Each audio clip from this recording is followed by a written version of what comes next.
Bon, peut-être qu'à ce stade, tu t'es demandé si tu avais bien cliqué sur une de mes vidéos et peut-être aussi que tu te demandes mais qu'est-ce que je fais là?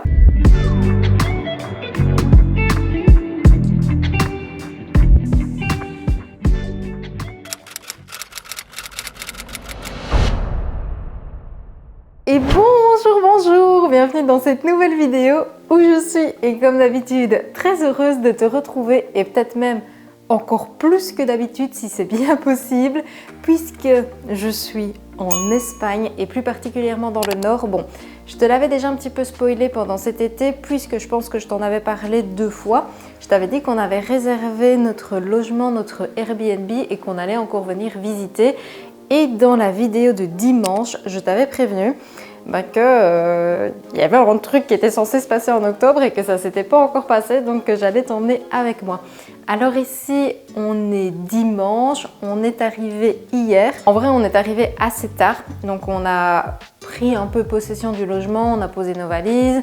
J'ai filmé le Airbnb tour vraiment brut pour que tu puisses te rendre compte à quel point il est magnifique. Vu qu'on est dans une zone un petit peu moins touristique que d'habitude, on s'est fait un peu plaisir, je dois dire. Alors, je pense qu'il fait 50-60 mètres carrés, mais il est vraiment très beau. Et vu que par rapport à ce qu'on avait fait en juin, on va pas bouger, on va vraiment rester une semaine au même endroit. On voulait quand même quelque chose qui soit très agréable à vivre et plutôt pratique et quand même un petit peu plus grand. Hier, on a déjà un petit peu été voir dans la ville. Maintenant, vu qu'on est arrivé super tard, il faisait noir. On ne sait pas encore trop à quoi s'attendre. À savoir que forcément ici, vu qu'on est arrivé samedi soir, le dimanche, ça va être très chill, très cosy. Dans les grands basiques que j'ai emmené dans ma valise, évidemment, mon petit matcha. C'est un de mes essentiels. J'essaye de l'emmener avec moi. Le seul truc qu'on a acheté hier, on est quand même juste allé dans une petite épicerie, c'est du lait de riz. Je me disais, tiens, c'est bizarre parce que, tu vois, tu as les calories qui sont notées devant. Et je me dis, tiens, pour 100 ml, il est vraiment plus énergétique que ceux qu'on a chez nous. Mais c'est pas étonnant parce que là, je viens de boire une gorgée et je le trouve beaucoup plus sucré. Mais je pense que ceux qu'on a, en tout cas en Belgique, il est sans sucre ajouté. Et ici, il est fort sucré à la saveur. Il y a, par 100 ml, il y a presque 7 grammes de sucre. C'est énorme. À la limite, c'est étonnant parce que justement, hier, je me suis fait la réflexion que dans une mini-épicerie, il y avait énormément de produits un peu type healthy, sans sucre, sans gluten, etc. Enfin bon, ça... on va pas trop parler de ça dans cette vidéo, c'est pas du tout l'objectif. Même si en vrai, j'ai pas mal de choses à te raconter. Et ça, je sais déjà pas si tu... je sais pas si tu t'en rends compte, mais je t'annonçais qu'on était dimanche. La vidéo, tu la vois le mercredi. D'habitude, j'ai une semaine de décalage dans mes contenus YouTube. Parce que, je sais pas, je suis une stressée de la vie. Ça aussi, je sais pas si tu t'en rends compte, mais c'est un vrai facteur chez moi. Et j'ai l'impression que d'avoir cette avance, entre guillemets, ça me permet d'être plus sereine par rapport à mes contenus. En réalité, récemment, ça me stresse finalement encore plus. Je sais pas, je me sens décalée par rapport à toi, je me sens pas raccord, même par rapport à mes contenus sur Instagram. Du coup, je me sens pas en phase parce que je me sens moins de partager des choses spontanées. En fait, des fois, j'ai envie de te partager mon assiette du midi sur Instagram. Mais vu que vu que je sais que la vidéo du mercredi, c'est une semaine dans mon assiette, mais que je l'ai filmée la semaine d'avant, aujourd'hui, tu vas pas comprendre pourquoi je te partage une assiette du midi qui ne sera pas la même que la semaine dans mon assiette. Mais en fait, c'est parce que je l'ai filmé la semaine d'avant, la semaine dans mon assiette. Donc forcément, c'est ce que j'ai mangé la semaine d'avant. Je sais pas si tu suis toujours, mais en gros, voilà, avant mes contenus YouTube, là c'est Gilles qui sort de la salle de bain, mais avant mes contenus YouTube étaient avec une semaine de décalage alors que mes contenus Instagram étaient en spontané. Et maintenant, j'ai vraiment envie que tout soit en spontané le plus possible. Autant j'ai envie d'aller plus loin, d'aller faire des concepts, etc. Mais de le faire de manière authentique. Maintenant, ce vlog n'est pas un vlog Airbnb. On va visiter l'extérieur. Et avant, il faut que je me change. Là, je suis en pyjama.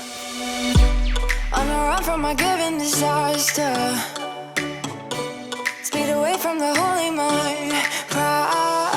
La misión número uno café con leche.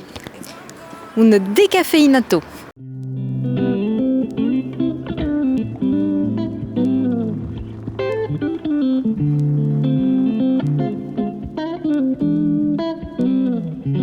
On n'a pas encore été faire des courses, donc il n'y a rien dans le logement et on s'est dit, ben tiens, on va prendre un petit truc à manger.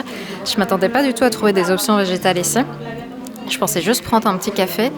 Et même ici, alors que c'est pas du tout une ville touristique, alors qu'on est dans un petit café, je vais pas dire perdu, mais presque, il y a des options végétales. Là, il y a du porridge, il y a du yaourt, et tu peux demander des options de lait végétal. Là, il y a madame qui prend la commande. Je disais donc que même ici, il y a des options végétales. Genre, il y a du porridge, et tu peux demander avec du lait d'avoine, du lait de soja. Il y a des yaourts avec du granola et des fruits, et c'est du yaourt à base de coco. Alors il y a des petits déj traditionnels, il y a genre viennoiserie et tout, mais il y a des options pour tout le monde. Alors Gilles, il a demandé un americano, mais c'est la première fois qu'il reçoit un mini espresso avec de l'eau chaude et qu'il doit le faire lui-même pour le coup. Mais c'est chouette. Comme ça, je peux le faire un peu de corsé parce que en Belgique, si tu prends un americano, c'est un bol d'eau chaude infusé au café. D'accord. Donc en Belgique, ne prenez pas un americano, c'est dangereux.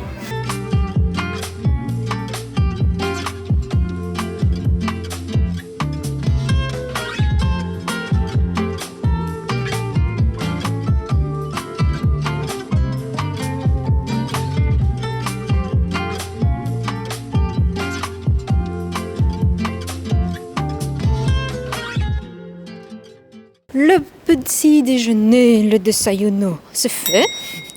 Maintenant, on va aller en mission course, essayer d'avoir quand même quelques petits trucs dans le logement.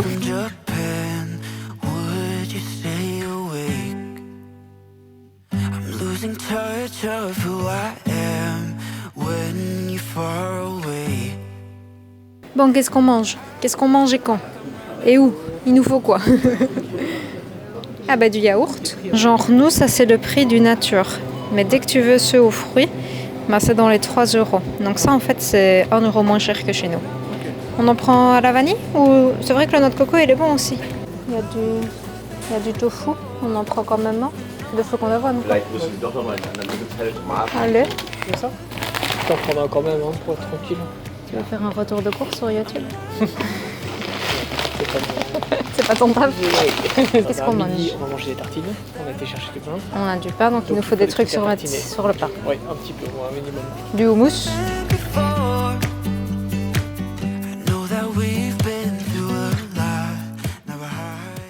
Retour de course et en vrai je trouve que le logement est canon en fond. Bon il y a un petit peu du bazar parce qu'il n'est pas super grand, j'ai le lampadaire assez proche, mais rien que la luminosité alors qu'il fait pas beau du tout en ce moment, j'adore. Et même au niveau de la déco que la personne a faite, c'est totalement dans mon style. Et ici c'est vrai qu'à Bruxelles pour l'instant on ne fait plus rien en termes d'aménagement parce que ce serait littéralement jeter son argent à l'heure actuelle alors qu'on a le projet de déménager. Mais c'est vraiment le style qui me fait envie, c'est vraiment vers ça que j'ai envie de faire évoluer le milieu dans lequel j'habite. Bref, du granola, ici c'est des courses de survie. Vu qu'on est dimanche, il n'y a que les mini magasins qui sont ouverts.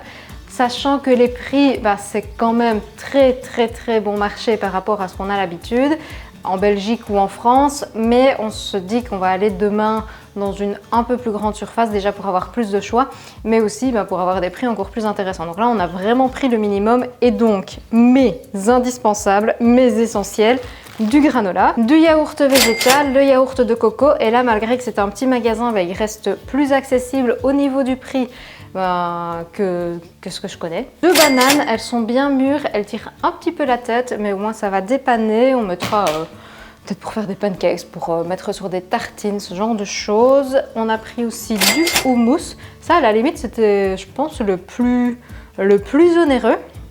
Mais en fait, tout ce qui est un peu bio, bobo, les denrées un petit peu plus... pour un public un petit peu plus aguerri, on va dire, c'était un petit peu plus cher, sauf le tofu. Là, on était dans un prix très abordable. Et j'ai également pris des flocons d'avoine et un pain aussi, mais ça vient pas de la grande surface, de la mini surface. Ça vient de la boulangerie vraiment à 2 pas de chez nous, qui est en réalité une boulangerie italienne, qui est hyper cosy, hyper mignonne. Et ça, je pense qu'on va y retourner, probablement dans les prochains jours, parce que ça donne hyper envie. Et le café italien, c'est une merveille. Déjà, le café espagnol est très très bon, mais le café italien, c'est encore un level au-dessus.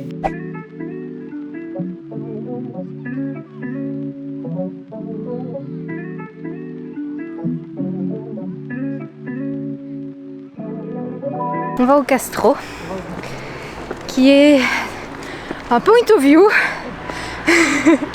de la ville. Il renferme les vestiges et les hommages à des personnes importantes ou des événements symbolisant l'âme de Vigo. Donc là, si t'as pas compris, c'était le moment de faire un arrêt sur image pour lire.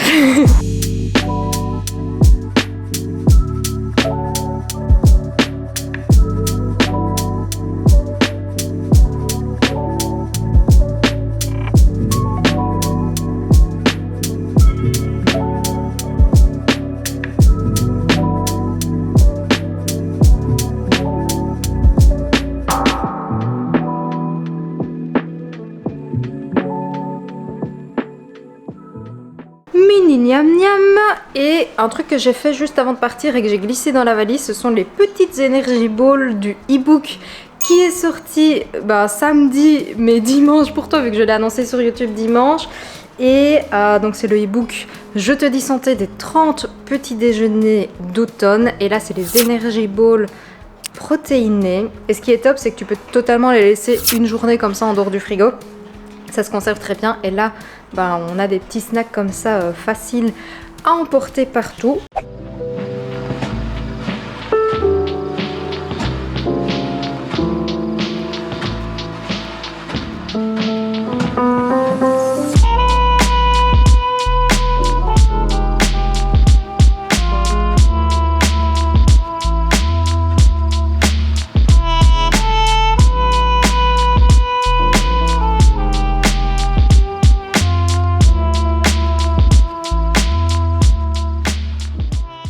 Ça c'est les feux rouges comme en Asie. On est tellement tous sur nos téléphones. C'est vrai.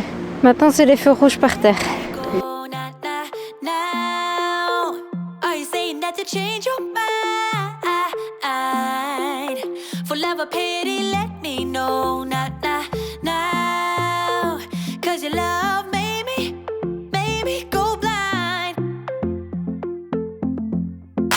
What am I hearing? Saying you're moving back. When were you gonna tell me that? What am I hearing? It feels like a heart attack.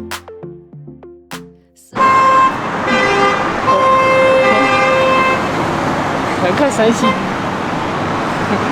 On se disait justement que pour l'Espagne il n'y avait pas beaucoup de klaxons. Et juste quand j'allume la caméra, voilà. Alors on a marché déjà un bon moment pour arriver au grand parc, parce que là on veut voir le potentiel quand même balade Shadow. On fait un vrai audit, voir s'il y a moyen de les lâcher, voir combien de temps prend la balade du parc, histoire qu'elles puissent se dégourdir les papates aussi.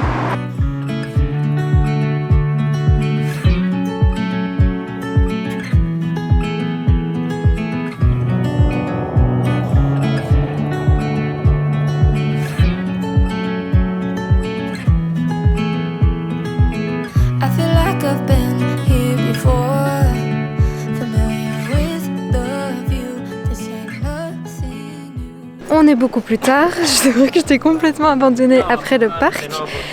C'était pas mal, en vrai. La première impression, on est arrivé dans une zone moyennement entretenue. Alors c'est pas plein de crasse et tout ça, pas du tout, que du contraire, c'est très propre, mais on voit qu'il n'y a pas d'entretien au niveau des bois, ils ramassent pas les feuilles qui tombent par terre. Bon, en vrai, ça c'est pas très grave, que du contraire, je pense que les chiens, ils apprécient énormément ça. Et puis sur le côté, vraiment une autre partie du parc, là c'était vraiment très très beau, il y avait plein de petites fontaines, il y avait plus de fleurs, donc c'était vraiment très très très joli. Là, On est de sortie le soir, on va aller se prendre un petit miam miam et puis ben voilà, il y a pas mal d'animations ici le soir. Le dimanche, c'est calme, c'est très très calme, mais le soir ça se réveille. To go, I guess this world's too slow for you. I think there's beauty in the gray, the cold, but you just want the gold. And there's no way I can beat it, cause I got no chance when it comes to her. On sort d'un restaurant mexicain qui était vraiment excellent. On s'est fait plaisir, hein. On a pris entrée des patatas bravas. Non, c'est pas des patatas bravas, c'était des patatas tout court, avec une sauce un peu. Des bravas mexicanas. Merci le ticket, des bravas mexicanas, avec une sauce à la coriandre et au citron, très légère, très raffinée, et les pommes de terre. Rien que le produit brut en lui-même est vraiment très bon. Le plat principal, c'était des tacos. Ton tacos était végétalisable parce qu'il proposait une option pour remplacer la viande et tu pouvais, si tu manges végétal à 100%, remplacer également le fromage par une option végane. On a pris un petit dessert aussi qui était une tarte lemon pie, mais vraiment façon mexicaine. Et ça c'est top parce que, bon, il y a du citron vert partout au Mexique, enfin dans les plats mexicains, mais du coup ça donnait ce petit côté acidulé, très raffiné. C'était pas trop sucré, étonnamment, pourtant il y avait pas mal de couches de biscuits. Et un truc que je trouve très positif pour l'instant, c'est que même dans les restos comme ça, où on s'attend pas forcément à avoir une option végétale, il y en a. Donc globalement, moi je trouve qu'en Espagne ils sont très ouverts d'esprit et ils proposent des alternatives pour que tout le monde s'y retrouve. Ça c'est bien, on s'abonne, on met un pouce bleu. Au niveau du prix, on s'en est sorti ici pour 44 € pour nous deux. Et je pense que je vais conclure la vidéo ici, sachant que là je suis en train de me regarder dans le retour caméra. Vu que c'est le soir, la qualité est pas fantastique. J'espère sincèrement que ça t'a plu. Si c'est le cas, je compte sur toi pour me laisser plein de petits pouces bleus, t'abonner pour ne pas manquer la suite de mes aventures, sachant qu'il y aura encore du contenu par ici à Vigo. Et on va essayer de faire du contenu un petit peu plus orienté food. Bon, en attendant, et comme d'habitude, prends soin de toi. Et sur ce, je te dis santé. C'est plus cette musique-là. Pour moi, si. Vas-y, chante. On y va.